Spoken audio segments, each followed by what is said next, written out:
Good evening. I'm Al Gregerson. And I'm Ann Walters, bringing you your evening news from Piedmont, Alabama.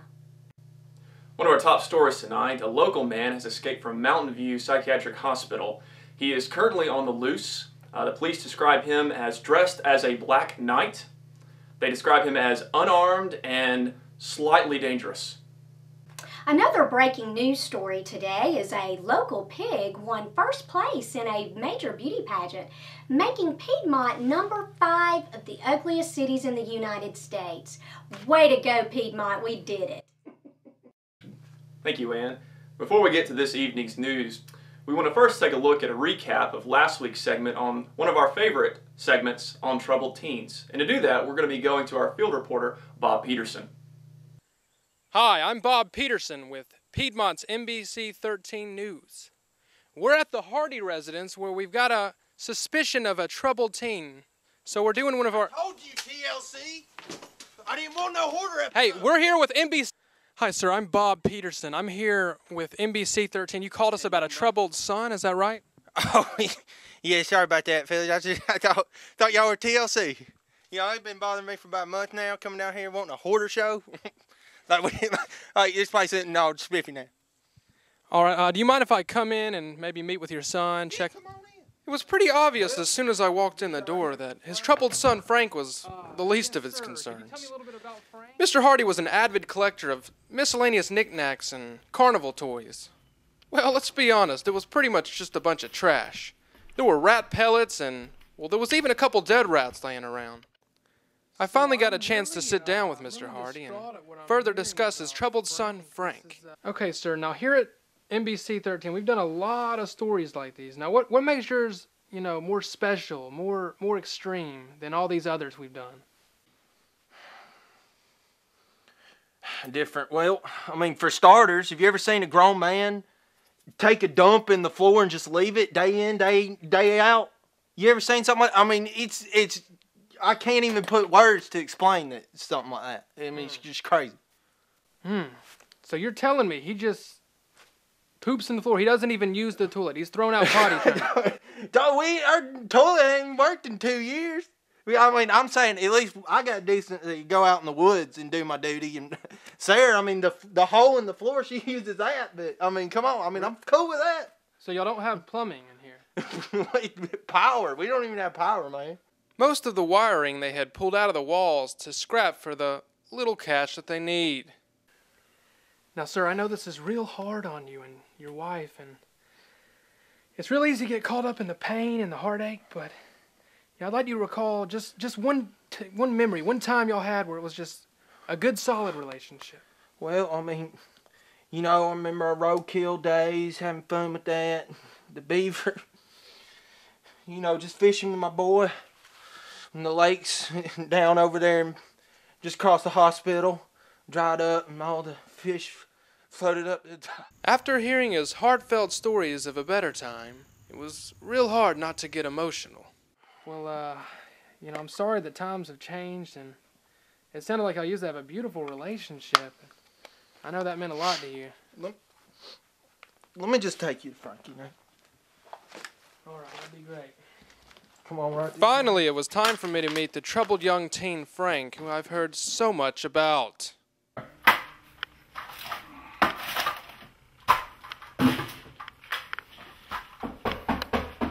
Yes, who is it? Is that you, Frank? Yes, my name's Frank. Hi, I'm Bob Peterson. I'm with NBC 13 News. Am I on TV right now? Actually, you are, yeah. There's a camera right over there if you look in that corner. It's been there for about 5 minutes. I love TV. So your father tells me you've been giving him a little bit of trouble, is that right? My parents are just mean, okay? They don't let me do things that I want to do. I like playing with my Power Ranger sword.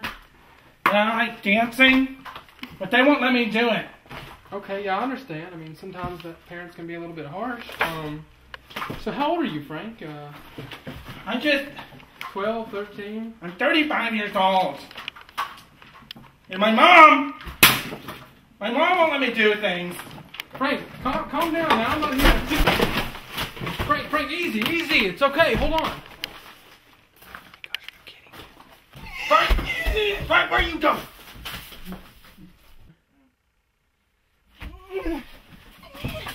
is the matter with you, Frank? Dad, you don't let me do anything. That was so disrespectful. No!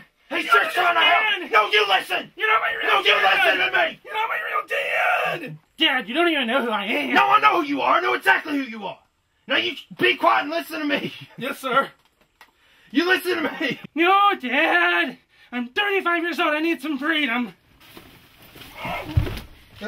That boy. Wow, Bob, that is life-changing. And now, a week later, Bob is going to take us back to the Hardy residence. We want to see how young Frank Hardy is faring. Back over to you, Bob. Hi, Bob Peterson here, and we're back once again at the Hardy residence. It's been exactly 1 week since we first came by and visited with Frank and his father. Now, usually with the Troubled Teen series, we usually check up after about a week to see how they're doing. So let's knock on the door and see what's going on in here. Sarah, the door. Sarah.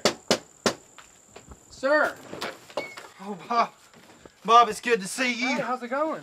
Oh, it's not going so great. What's going on? You look a little worried. Well, since you boys showed up with your film crew and all your fancy Hollywooding, my boy done run off on me, and I just ain't been. So he hadn't I ain't come been back? the same, and I just don't know what to do. Okay. I've been Calm wrecked. down. So tell me what happened. Like he ran away. Well, I remember him getting upset, but he took off. You know, we checked all around the vicinity of the place, and looking in the dumpsters around the street and stuff. We ain't seen him.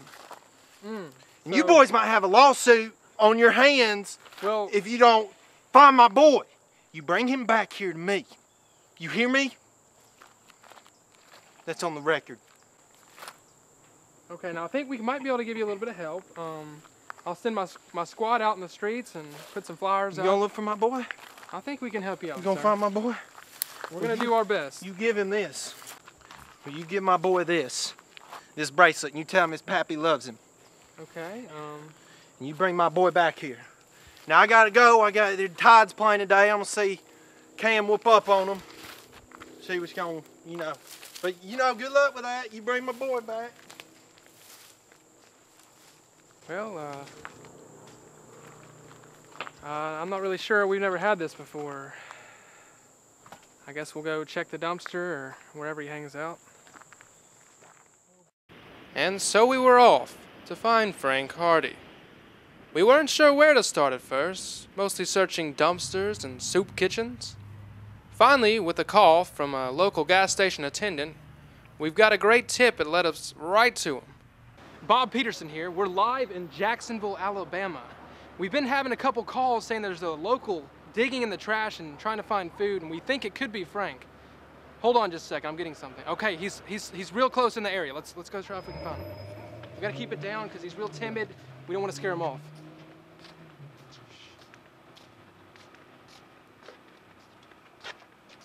Okay, there he is. There he is.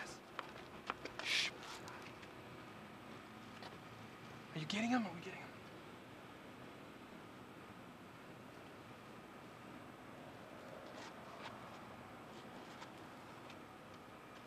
All right, come on, let's go. We decided to follow Frank throughout the day, observing how he functions in society. As you can see here, he finds no trouble whatsoever finding a father figure with just about anyone, finding comfort lying at his feet. As you can see here, he has no shame whatsoever pooping in the middle of a public park with kids around him. We had tracked him through the woods and observed him being forced to socialize with another human being. As you can see here, he's being offered a skateboard and clearly not having it. Now he's physically saying no, but just like anyone else, peer pressure eventually sets in and he gets on the skateboard. And also, paying the price for peer pressure, he falls, gets up, and goes along his way. We caught up with young Frank at a local playground next to an elementary school.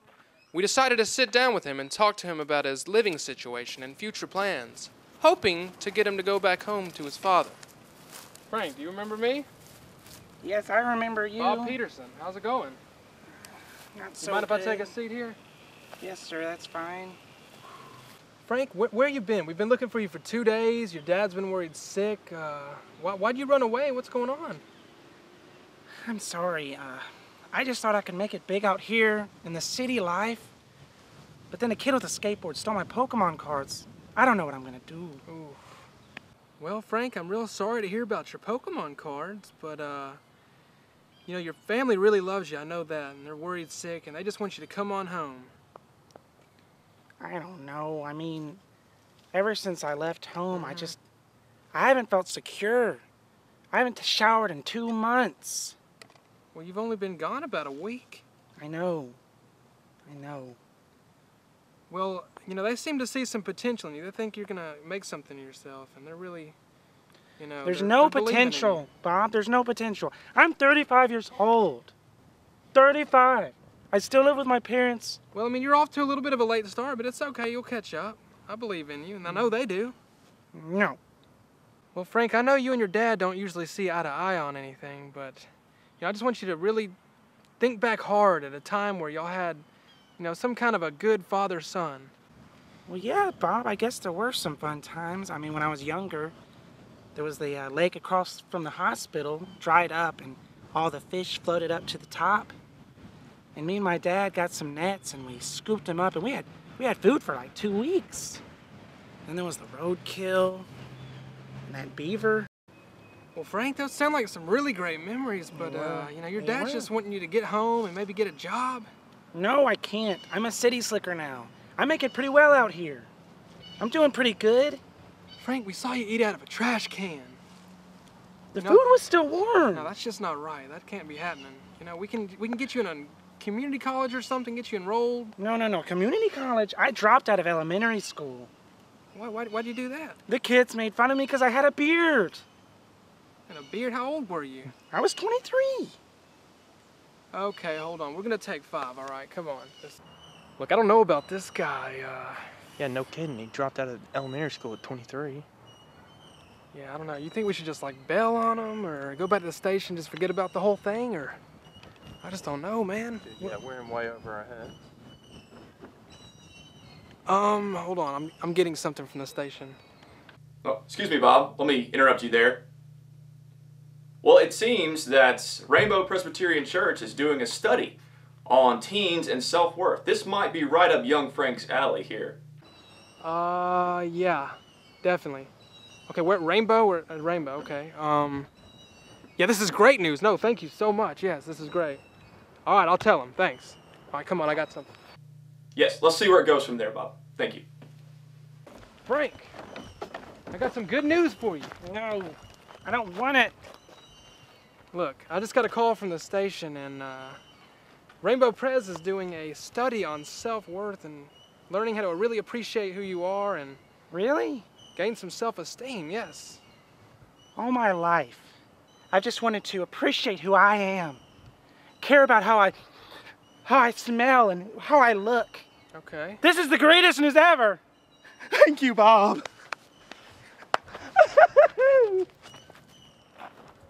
Job well done.